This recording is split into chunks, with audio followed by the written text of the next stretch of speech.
Hello and welcome to Katie's Arms live here on Instagram. I am only a minute late, so I'm getting much better at this whole timing thing.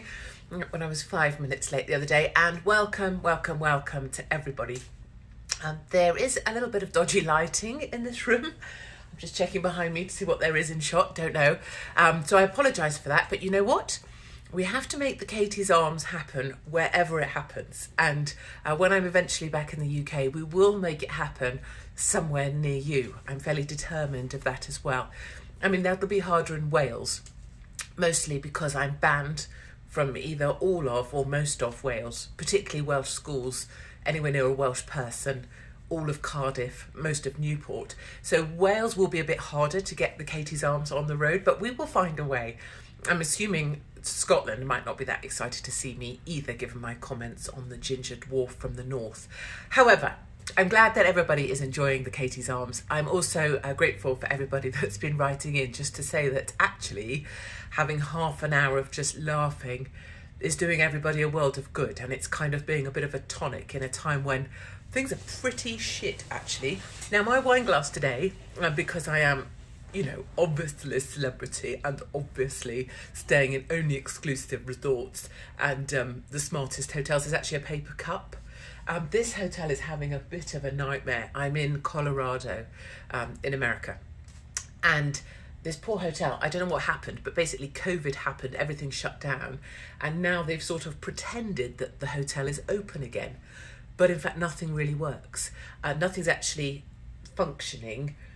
Nothing's really like a hotel, but it is at the same time pretending to be a hotel. So I feel very sorry for all the staff, and I think this might happen all over the place. When things try and open back up, people have literally forgotten. Like, this hotel has forgotten how to hotel. So the clocks on the wall are all stopped, as if we all died, and then we're just pretending that we might be a bit alive. Anyway, I'm drinking out of a paper cup. It's never been beneath me. I've been known to drink Diamond White straight out of the bottle. Do you remember Diamond White? Or Snaky Bee, Snake Bite and Black, which was basically the cheapest cider you could buy with black currant. And we called it Snaky Bee because that sounded a little bit more trendy. Anyway, and we are going to spend half an hour, hopefully either laughing together, certainly drinking. Do drink. I'm always very impressed with everybody that gets in touch after katie@katiehopkins.co.uk to tell me they got the best part through a bottle of wine. That's excellent going. You should definitely do more of that. And I hope that nobody's pissed you off too much this week. All the people that usually piss us off are the ones that we live closest to, like, so husbands and wives tend to piss us off. Children particularly, we find ourselves wondering why we A, agreed to have them, B, we never agreed to live with them full time, and then generally tell them to piss off. I know a lot of parents, particularly mothers like myself, that have actually told their kids, oh, why don't you just piss off? So don't feel like you're a bad parent for that. You're definitely not. That's how a lot of people feel. And of course, there have been so many things this week that you just couldn't make up if you bloody well tried. Number one that's jumping into mind at the moment is Priti Patel. You seen the latest on Priti Patel? Lovely. Hold on. Got a drink. So Priti Patel has kind of large eyebrows, because I guess she has dark hair. Dark-haired people have large eyebrows. I think people with large eyebrows, my concern with men with large eyebrows is it means they have a lot of body hair, typically arm hair. And if people have a lot of eyebrow hair and arm hair, typically they have a lot of arse crack hair. And you don't need to know how I know that. But what I would say to younger people out there, I know that we have some sort of 16-year-olds with 17-year-olds. I apologise for my language still, because I feel like as a mother I should somehow protect you, is that if you see a guy with a lot of big eyebrows or has had his eyebrows worked on a lot, it means he's self-conscious about his hair. What it also means is that he will have arm hair. There will have been back hair at a certain point. You might really like back hair. Okay, you might like it, and that's lovely. But what it does mean is usually they have weird bum crack hair. And that's this weird... So there's always this thing about women and women's pubic hair, right? And you're supposed to make the strip thing and blah, blah, blah, blah. Men have a weird strip going from the back of their back down to their anus. No one really talks about that. This is a bit like the conversation we had last week when you think about it, about the bikini sticker underwear thing, that sticks in the thing so that if you ooze... This is like men's runway anus landing strip. Nobody talks about that. I mean, I mean, there's probably a good reason no one talks about it. Maybe it's not very mainstream. Might not be. I mean, Daily Star, where are they? So back to eyebrows. See where we went. And Priti Patel. We are not talking about Priti Patel's anal arsehole landing strip. So that's a different conversation. Clarity. Priti Patel has spent £77,000 of your money, your money, unless you're 12, in which case you shouldn't be listening to me at all. Go and do something else. Go and, I don't know what 12-year-olds do these days. I don't know. Hang on street corners and sell drugs. Run county lines. I don't know. Go and do that, darlings. But do not be listening to Auntie Katie, because it's not appropriate. She spent 77,000 bloody pounds of your money on her sodding eyebrows. Now, she might want to have lovely eyebrows. That's fine. Priti Patel, great, have lovely eyebrows. But the taxpayer doesn't. I don't want to pay for it, darling. If I need to go and get my legs bloody waxed, which I don't, I shave them because I can't be asked with sitting around waiting for someone to do that to me. And that's embarrassing. And why would someone want to do that and be near my varicose veins? No one needs that in their life. But if you want to go and do it, don't pay for yourself. You've got a salary.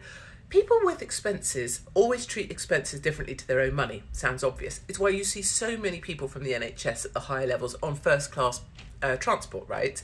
Because if you're spending someone else's money, you're very happy paying the first class ticket at 200 quid because it's not your bloody cash. Same with Priti Patel's eyebrows. I've never even noticed her chuffing eyebrows, but maybe if she didn't have them done, there'd be a chuffing great bush on her head and we wouldn't see anything else. The second thing about Priti Patel that's important is she is a triangle woman.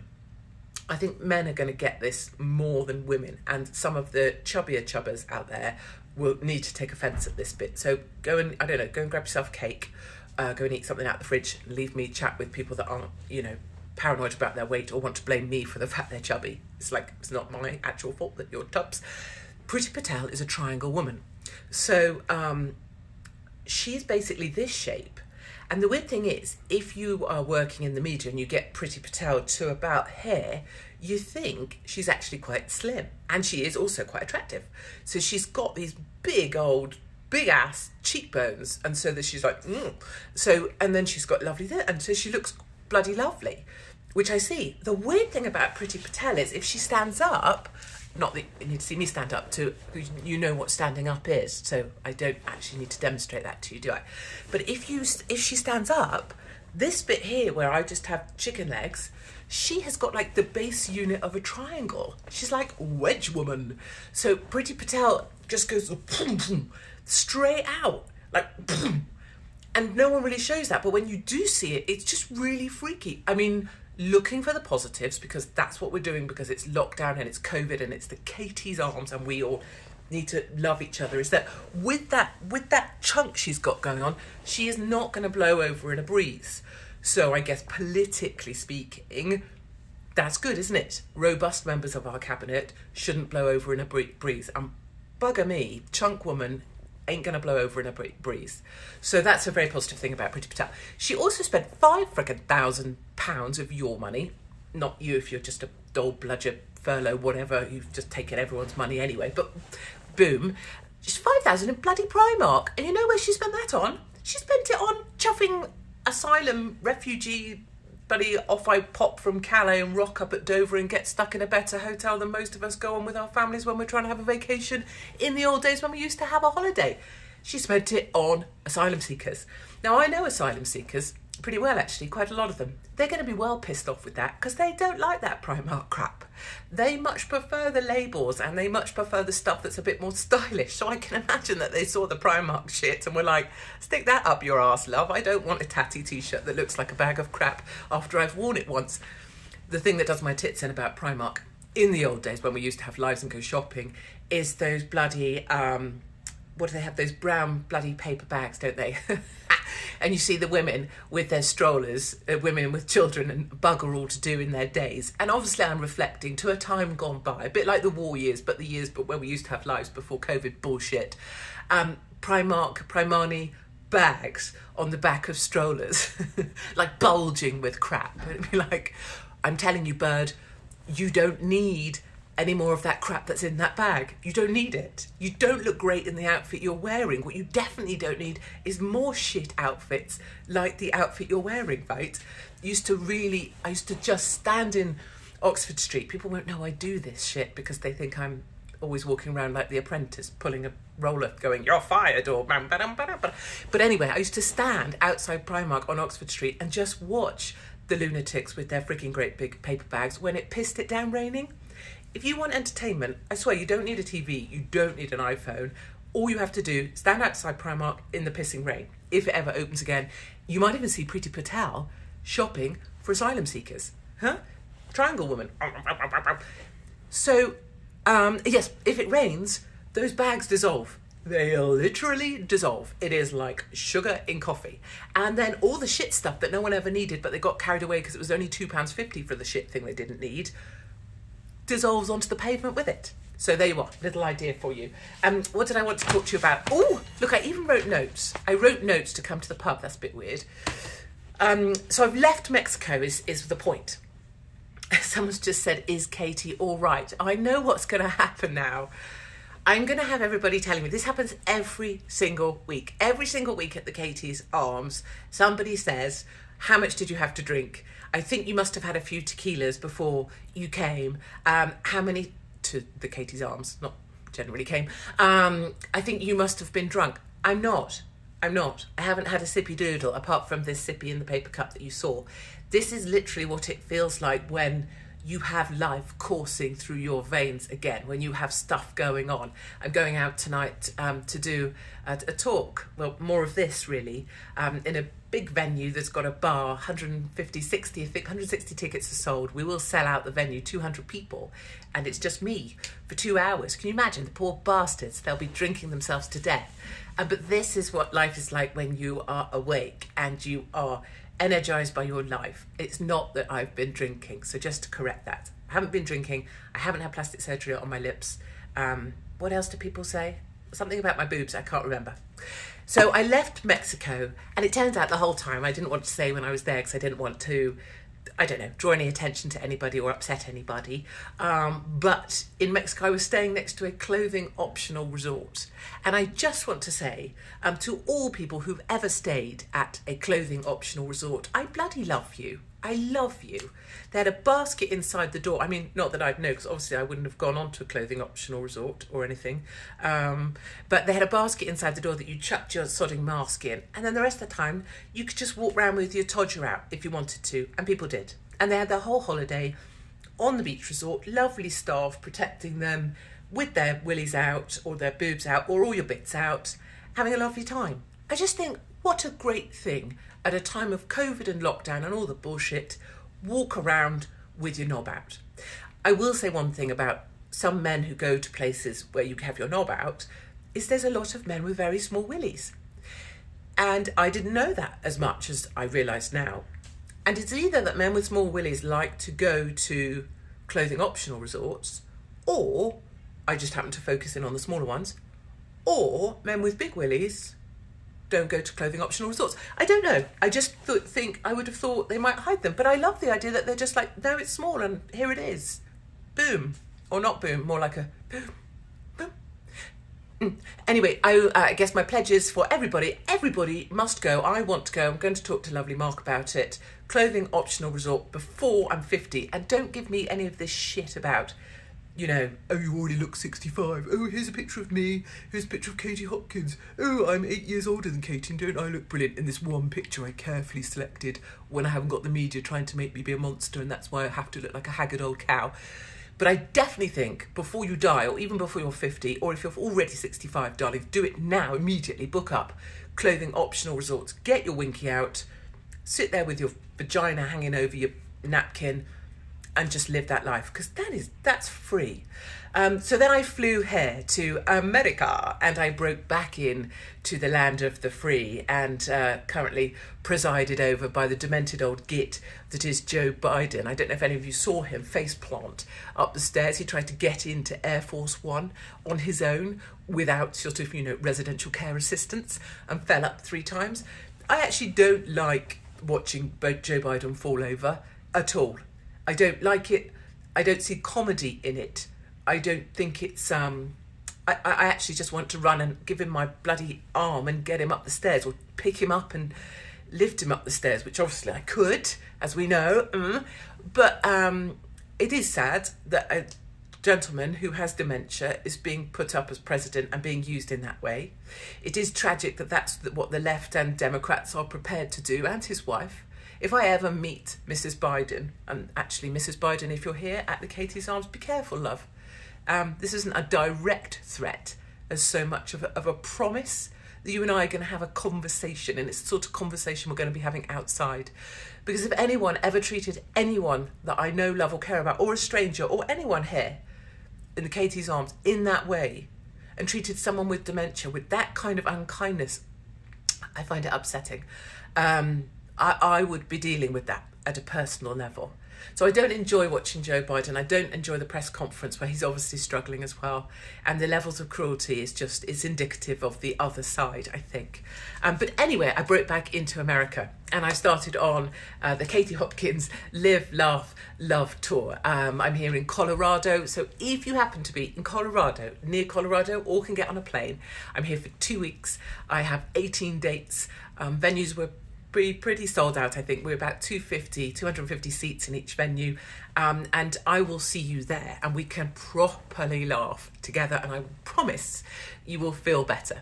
From here I'm going to go to California and do more of the same. I've actually got 2 nights doing stand-up, so we'll see how that goes. I know everybody says conservatives aren't funny, but I tell you, the left aren't very bloody funny, are they? Is there anybody that actually makes you laugh on TV these days? I mean, probably not.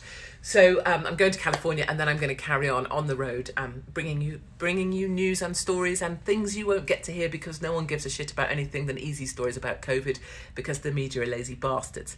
What I would say about the airport is, in order to get on my plane, it was a bit like getting your weapons out. In terms of, I needed about 18 different bits of paperwork to be able to get on the plane. I needed a PCR test that I bought from a Mexican with an earbud who just gave me a piece of paper that said negative. I'm not sure if there was ever any test involved. I needed a health questionnaire. I needed a passport. I needed a little slip of paper that you get when you enter the country. I needed another visa. I needed 7 bits of paper to get onto my plane. So I'm behind a family of 5. They're going into the security lanes.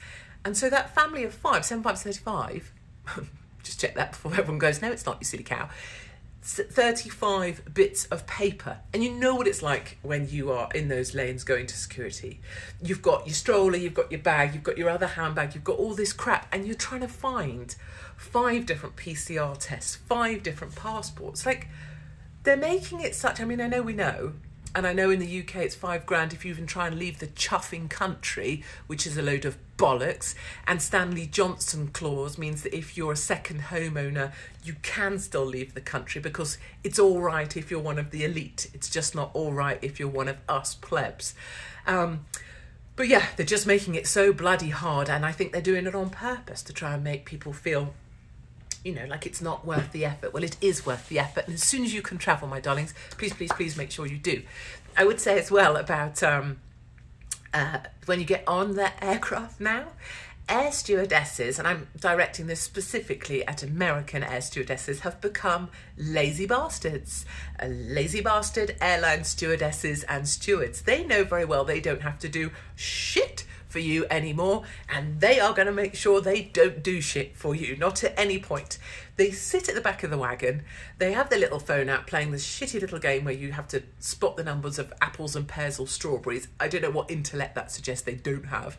And they say, due to COVID there's going to be a restricted service, and by restricted service they mean a piss all. There is going to be piss all that they are going to give you. And in some services, like Southwest, I think, or was it Delta, they come down, water and a snack. Water, snack, and I feel like saying stick the water up your ass, but water, snack, it's like, potato gruel, would you like some gruel, some watered down soup? No, piss off, I want a gin and tonic and 2 chocolate bars. So that's what they're doing. It's like purgatory. They're just like, let's make you more miserable than you have to be. And then they start this shit, and you'll see it, that they do with, they put the fasten seatbelt signs on earlier than they ever used to as well. So like, you're at least another 3 hours to go, and they're already, due to COVID, we're going to put the seatbelt signs on now. So that you can't get up, you can't have a piss, and you can't possibly chat to someone else or have a laugh or find someone else that thinks this is a load of old shit. So airlines are basically having a laugh, and one day if they ever go back to serving people correctly, they are literally going to shit themselves in the aisles, because they'll be like, what do you mean I've got to do chicken or beef? What do you mean I've got to get this guy a drink? Sod that, I just want to have water or a snack. And actually, there is a challenge for these air stewardesses, aren't there? Because those aisles are only so wide. I don't want to make this like a fat rant, but a lot of them are starting to look a little bit too chunky in those polyester skirts now, aren't they? I think maybe working on flights is actually quite good for you, getting your steps in. I'd like to, maybe that's the thing. Maybe I could speak to Michael O'Leary. If I was able to, is it Michael O'Leary or is that Dermot and I've muddled it? Quick, let's ask someone. Can I be your best friend? Yes, my darlings, of course you can. Yes, all of you are my best friend already. A guy messaged me today and was like, I'd love to put you on the back of my bike and take you, at high speeds, and then we'd go and get a beer. And I was like, yeah, sure, where are you? I generally do that sort of thing. If someone could come and just pick me up on a bike here, we're good. We're going. I'm not that poncy. Poncy. I've got some poncy gossip on Piers Morgan. I'm probably not going to remember it, and then you're going to get cross with me. I'll try and remember Poncy. So O'Leary, Michael, someone just said I smell of cabbage. Like, clearly a fat person, a young person with nothing much to do. You'll be laughing now because I've read it out. I don't smell of cabbage. I mean, maybe I do sometimes. But frankly, if I want to smell of cabbage, I smell of cabbage. If you don't like the smell of cabbage, you own your shit and piss off. In fact, if you're here on Katie's Arms and you've only got shit things to say, also piss off.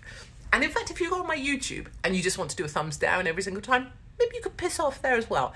As I say, I don't really give a shit about followers, don't give a shit about numbers, don't give a shit about pleasing people. So if you don't like it, you've got the control button, offer to piss. Thank you. Air stewardesses, yes, so they've turned into lazy bastards. I think Michael O'Leary needs a message. I think we should make all air stewardesses and stewards do steps.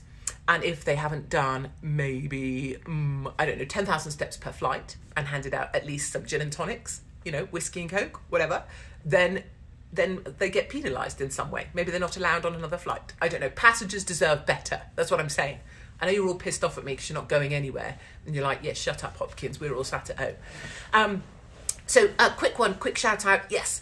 Oh, guys, we've got 5 minutes and I haven't done chats. Lawrence Fox, yeah, I know, we'll come to that. Suez Canal person that got the Suez Canal completely blocked by a bit of shit parking with their massive container ship. Freaking love that person. I actually totally want to go on a date with the person that blocked the Suez Canal. I just think it just gives us all something to hope for. Like, it's a baseline, isn't it? Have you ever blocked the entire Suez Canal and the busiest shipping lane on the planet? No. Then you're freaking winning. Honestly, every day of life you're winning. Because that's kind of a cock-up next level. Even, by assessment of my own life, where there's been some pretty big cock-ups. And the gossip on Piers Morgan. Yes, a lot of people ask me about him. Basically, his main employer and the big money that he earns is Daily Mail. Daily Mail hate Meghan Markle, right? Allegedly, Piers Morgan's main employer allegedly is the Daily Mail. Daily Mail, Mail Online, Mail on Sunday, allegedly all hate Meghan Markle because she sued them. She won because law's not the law. It's just the justice system doing their own partisan bias. And they might have to print an apology to Markle on the front page. So Piers Morgan doing what he did has more about pleasing his main bosses allegedly at the Mail Online. If you see the whole sort of strategic picture for Piers, it's a win-win-win. And what are my thoughts on Lawrence Fox? Away outside the Katie's Arms, my darlings, when we leave the pub, he's a great guy, he's fighting for freedom, he's on our team. That's marvellous. Well done, Lawrence Fox. Okay, so that's outside. Inside here, in the circle of trust, inside Fight Club, Lawrence Fox, there's a sort of, look, it's a cycle, it's like the circle of grief or the stages of grief. There's stages of grief, but there are stages of ego. You go on Question Time, you say some shit no one else will say. everybody tweets you going, oh yeah, Loza, woo, freedom fighter, yeah, Laurence Fox, he's our guy, woo. And then you believe that everybody loves you, so you stand as some sort of elected official because you think you've got support. You don't realise that actually Twitter support is different to support in real life. Most people with a brain actually aren't on Twitter and don't give a toss about you. And then you realise, oh shit me, I lost all my jobs, all my everything, and I'm not going to get elected. Oh, this is a bit shit. So he's got some phases to go through. He's still like, to me, he's like a little baby. You know, he's still in his early phases. Don't mean it in a patronising way. And also, I suppose, because he comes from the London elite, you know, he's had a sort of softening because he's got a wealthy family, So, you know, Laurence Fox outside of the Katie's Arms are absolutely brilliant. You've even got freedom tattooed on your hand. That's like, oh, yes, you must have really done something. I suppose being on Twitter a lot, is that doing something? I don't know that it is. But it's all good. I would love to get in a room with Laurence Fox, not in a sexual way at all. I think he's far too skinny and his head is a weird shape for his body, and also the dimensions are all wrong, aren't they? But I would like to get in a room with him. He wouldn't come anywhere near me, of course, because he'd be scared that he'd be tainted with the racist Islamophobe disease that I have, and it would catch, and then he wouldn't be able to get booked for anything ever again. But I don't think he is going to get booked for anything ever again. Anyway, right, we have 3 minutes left. Who do I support for London Mayor? It's hard, isn't it? Because what we need for London Mayor is a unified team, and on that, one candidate that represents freedom, anti-lockdown, anti-COVID bollocks, anti-Tory twatness, brings together people who are vegans, who are from the left, from the right, who just want people to live their lives the best they can. We need that team and one candidate. What have we got instead? A load of boys who want to get their willies out. You've got Brian, London Real, you've got Laurence Fox, you've got...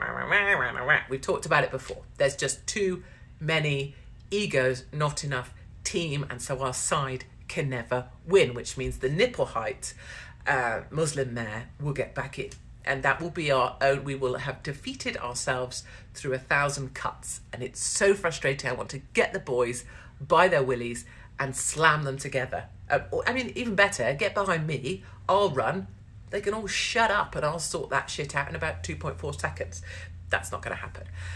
As a 14-year-old, I'm worried for my future, and this is a much more serious point, is I've got a whole load of young people messaging me, and thank you for being here, lovely you, and thank you to all the sort of 12, 13, 14, 15-year-olds who are in touch all the time to say, they agree with quite a lot of the stuff I say, actually. They can't tell anyone at school because they'll get beaten up. They can't tell their teacher because they'll get told they're wrong and get marked a D grade. And they can't say anything. So they're really trapped. They're trapped with their views. They're trapped by lockdown, trapped by friggin' testing, trapped. So I hear you. And this is a bloody hard time to be young. And the only thing I'll say is your life is going to be long. And now is the time. 14, physically... your body is like, So you can train yourself, get tougher, make yourself the toughest you can possibly be.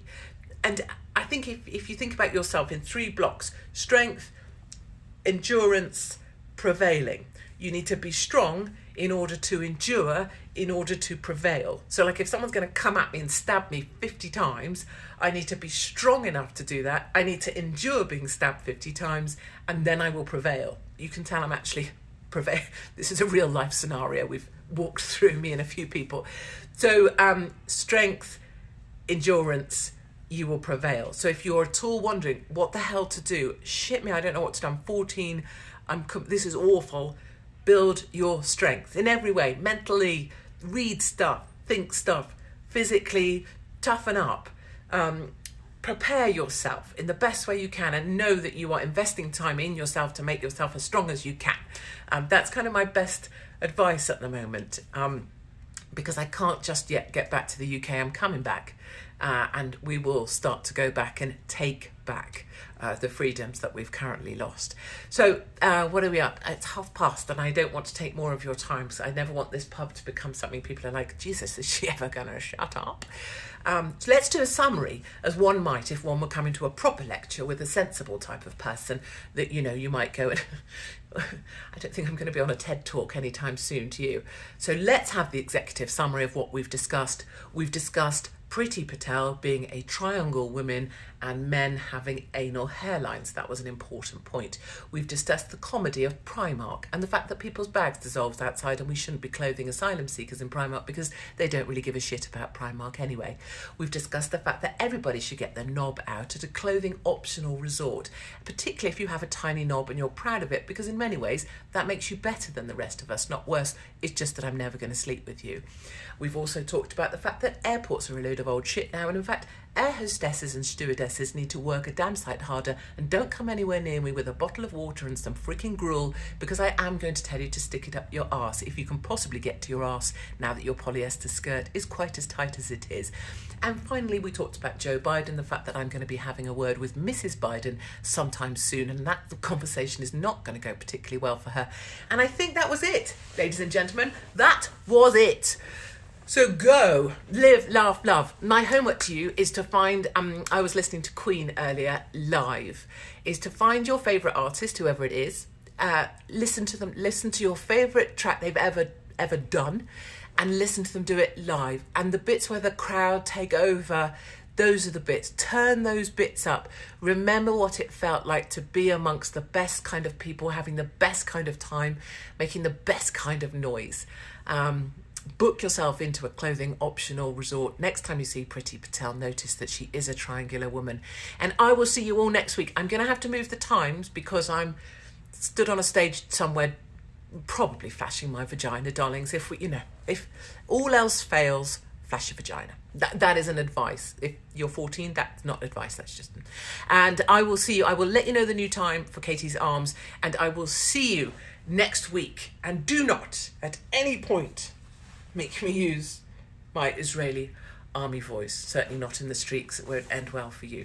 Lots and lots of love from me, Katie Hopkins. I'll see you next week.